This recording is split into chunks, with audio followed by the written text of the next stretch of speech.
안녕하세요. 저는 21살 호주 여대생 에밀리입니다. 여러분 믿을 수 있나요?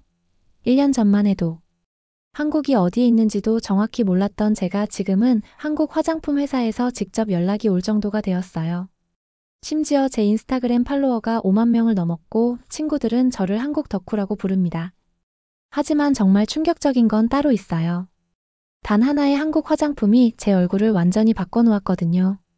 여드름 자국으로 고생하던 제 피부가 3일 만에 달라지기 시작했어요. 그리고 떡볶이를 처음 먹었을 때의 충격. 이건 미쳤다. 너무 맵지만 계속 생각나서 매일 먹고 싶어지더라고요. 그때부터 제 인생이 180도 바뀌었습니다. 지금은 아침마다 한국 화장품으로 스킨케어하고 직접 만든 떡볶이를 먹으면서 한국 드라마를 보는 게 일상이 되었어요. 심지어 한국어도 배우고 있다고요. 도대체 무슨 일이 일어난 걸까요? 단순한 화장품 하나와 떡볶이 한 젓가락이 어떻게 호주 대학생의 인생을 완전히 뒤바꿔 놓았는지, 그리고 지금 호주에서 벌어지고 있는 놀라운 한국 문화 열풍의 진실을 공개합니다. 정말 상상도 못했던 일들이 벌어졌거든요. 궁금하시다면 지금 당장 구독과 좋아요를 눌러주세요. 시드니 대학교에서 마케팅을 전공하고 있는 저에게 한국은 정말 먼 나라였어요. 사실 처음에는 한국에 대해 별로 관심이 없었습니다. 그냥 아시아 나라 중에 하나 정도로만 생각했죠. 하지만 작년에 룸메이트 소피아가 K-팝에 빠지면서 저도 자연스럽게 한국 문화를 접하게 되었습니다. 에밀리, 이거 한번 발라봐. 소피아가 어느 날 한국 화장품을 들고 와서는 제 얼굴에 발라주더라고요. 처음에는 또 뭔 이상한 걸 사왔나 생각했는데 며칠 후 거울을 보고 깜짝 놀랐어요.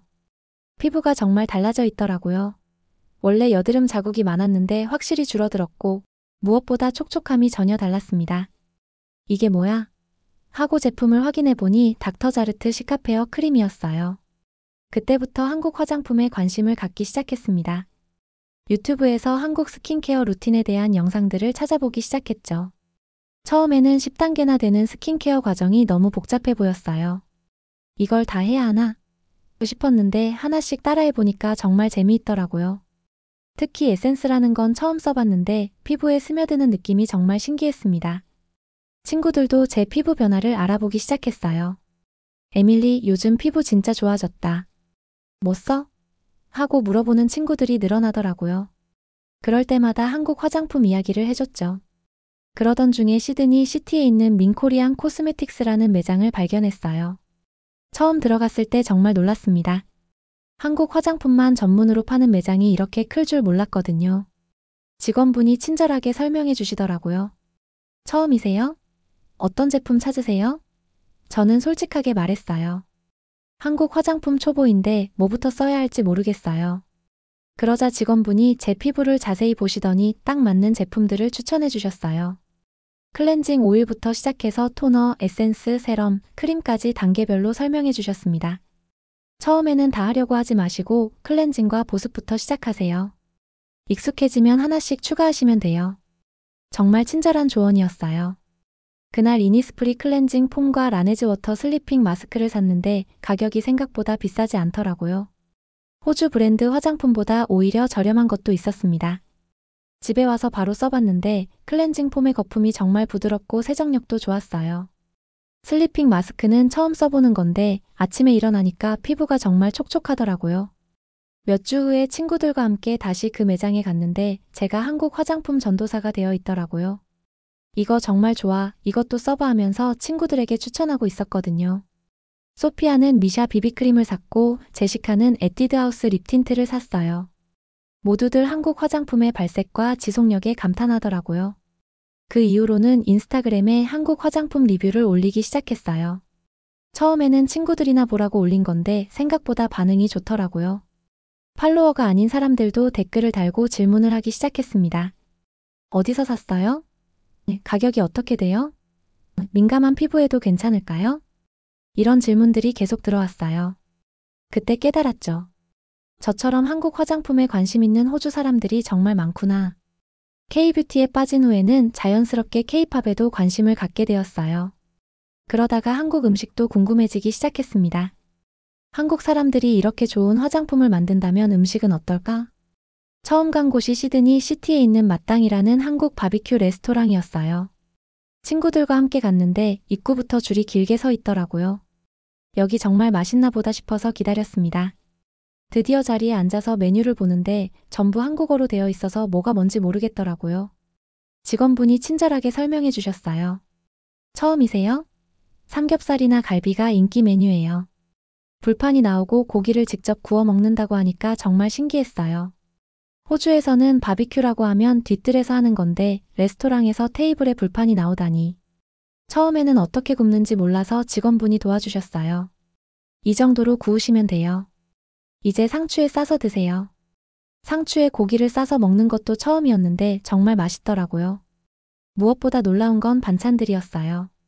김치, 콩나물, 시금치 등등 작은 그릇에 나오는 음식들이 모두 무료라는 게 신기했습니다. 특히 김치는 처음 먹어봤는데 맵지만 중독성이 있더라고요. 친구들도 모두 만족해했어요. 이거 정말 재미있다, 맛도 좋고 경험도 새롭다 하면서 다들 좋아했습니다. 그날 이후로 한 달에 한 번씩은 꼭 한국 음식을 먹으러 가게 되었어요.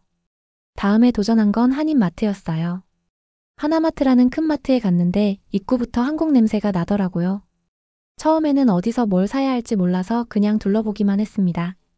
라면 코너를 보니까 종류가 정말 많더라고요. 불닭볶음면, 신라면, 진라면 등등. 직원분께 처음 먹어보는 사람한테는 뭘 추천하세요? 하고 물어봤더니 진라면이 순한 편이에요 하시더라고요. 김치 코너도 구경했는데 냄새가 정말 강렬했어요. 하지만 레스토랑에서 먹어본 맛이 생각나서 작은 포장 하나를 샀습니다. 집에서 먹어보니 레스토랑 김치보다 더 맛있더라고요. 떡볶이 재료도 사서 집에서 만들어 봤어요. 유튜브에서 레시피를 찾아서 따라했는데 생각보다 어렵지 않더라고요. 첫 번째 한 젓가락을 먹는 순간 이건 미쳤다 하고 소리쳤어요. 너무 맵고 달콤한데 중독성이 엄청나더라고요. 친구들을 초대해서 함께 먹었는데 모두들 이거 맛있다, 어떻게 만드는 거야? 하고 물어보더라고요. 특히 제시카는 매운데 왜 자꾸 먹게 되지? 하면서 계속 젓가락을 뻗더라고요. 소피아도 이거 진짜 중독성 있다. 내일 또 먹고 싶어질 것 같아 하더라고요. 정말 그랬어요. 다음 날부터 떡볶이 생각이 계속 나더라고요. 수업 듣다가도 오늘 집에 가서 떡볶이 해 먹어야지 하는 생각이 들었어요. 매운맛과 달콤한 맛이 묘하게 어우러지면서 자꾸 생각나는 거예요. 그 이후로는 한국 음식 만들기가 취미가 되었어요. 김밥도 만들어보고 비빔밥도 만들어보고 처음에는 모양이 이상했지만 점점 늘더라고요. 하지만 무엇보다 떡볶이가 제일 자주 만드는 메뉴가 되었죠. 인스타그램에 한국 음식 만들기 영상도 올리기 시작했어요. 특히 떡볶이 만들기 영상을 올렸을 때 반응이 폭발적이었어요. 이거 정말 매워 보이는데 맛있을까요? 레시피 알려주세요. 하는 댓글들이 쏟아졌습니다. K뷰티 리뷰와 함께 올리니까 팔로워들 반응이 더 좋아졌습니다. 에밀리는 진짜 한국 덕후네 하는 댓글들이 많이 달렸어요. 그런데 정말 재미있는 건 제 친구들이 떡볶이에 중독되기 시작한 거예요. 처음에는 매워서 못 먹겠다던 친구들이 점점 매운맛에 익숙해지더니 이제는 에밀리 오늘 떡볶이 안 해? 하고 물어보기 시작했어요. 심지어 제가 안 만들면 자기들이 재료 사와서 만들어 달라고 하더라고요. 그러던 중에 시드니에서 K푸드 페스티벌이 열린다는 소식을 들었어요. 한국 대사관에서 주최하는 행사라고 하더라고요. 친구들과 함께 가보자고 했더니 모두들 좋다고 하더라고요. 페스티벌 당일에 가보니까 정말 사람이 많았어요. 대부분 저희처럼 젊은 사람들이었는데 한국 음식을 먹어보려고 온 현지인들이 대부분이었습니다. 떡볶이, 순대, 김밥, 튀김 등을 파는 부스들이 쭉 늘어서 있었는데 모든 부스마다 긴 줄이 서 있더라고요. 저희도 1시간 넘게 기다려서 떡볶이를 사 먹었는데 정말 맛있었어요.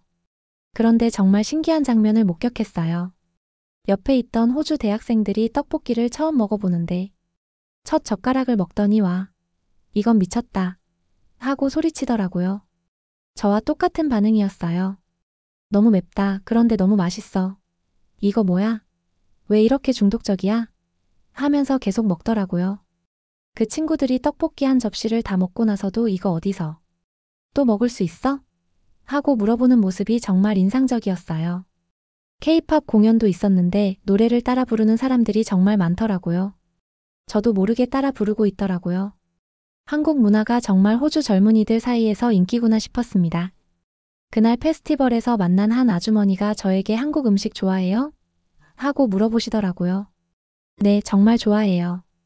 집에서도 만들어 먹어요 하고 대답했더니 정말 좋아하시더라고요. 어머, 정말?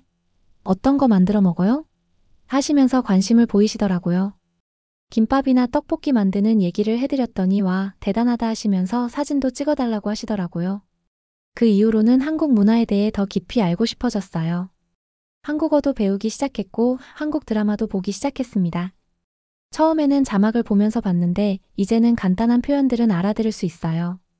대학교 한국 문화 동아리에도 가입했어요. 거기서 만난 한국 유학생 친구들이 정말 많이 도와줬습니다. 한국 음식 만드는 법도 더 자세히 알려주고 한국 화장품 추천도 해주고요. 에밀리, 이거 한국에서 정말 인기 있는 거야 하면서 새로운 제품들을 소개해주기도 하더라고요. 그렇게 알게 된 제품 중에 정말 좋은 것들이 많았어요.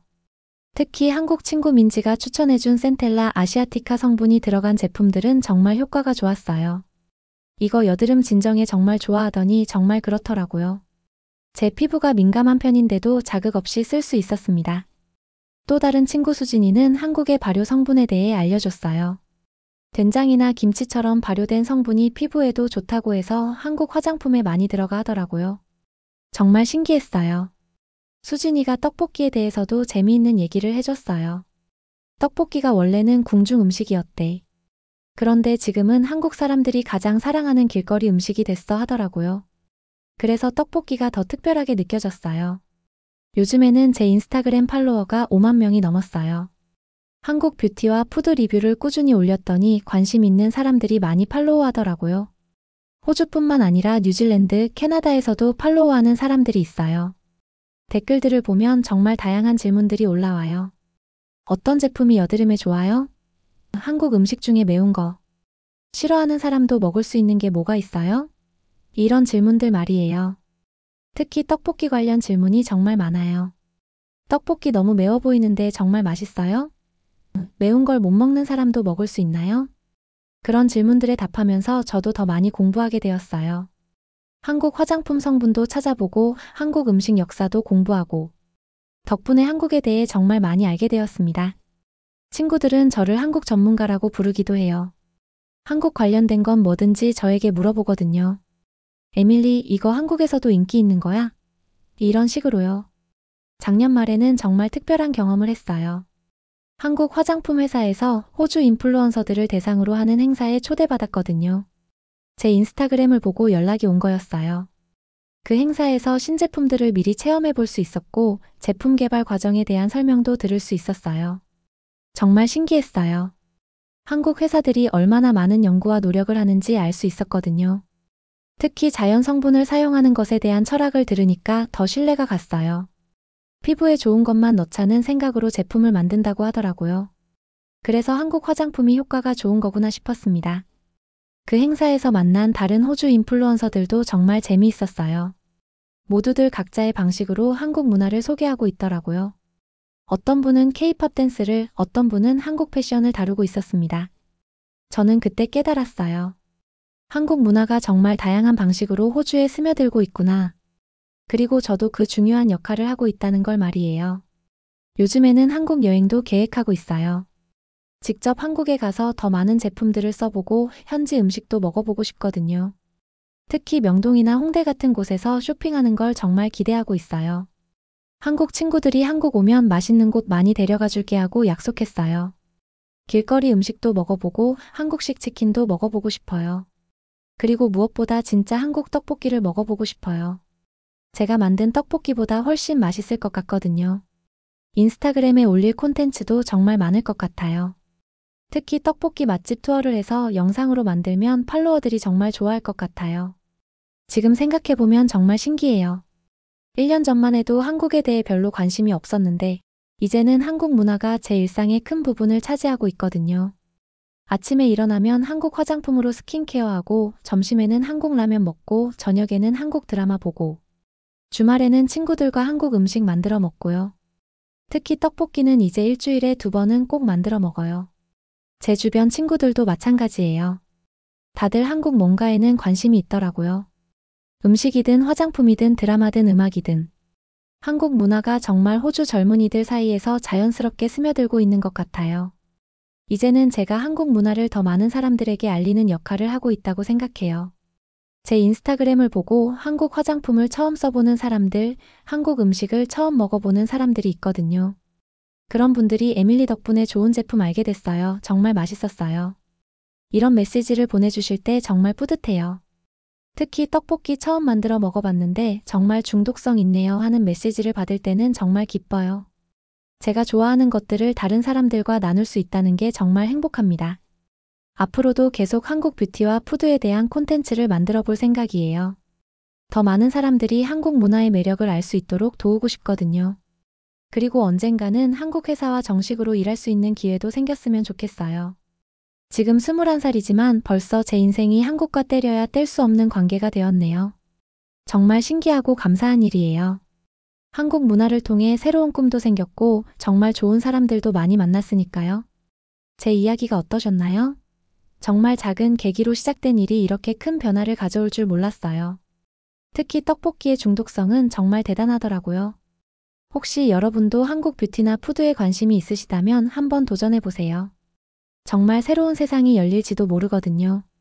오늘 영상이 도움이 되셨다면 구독과 좋아요 버튼을 눌러주시고 댓글로 여러분의 의견도 남겨주세요. 감사합니다.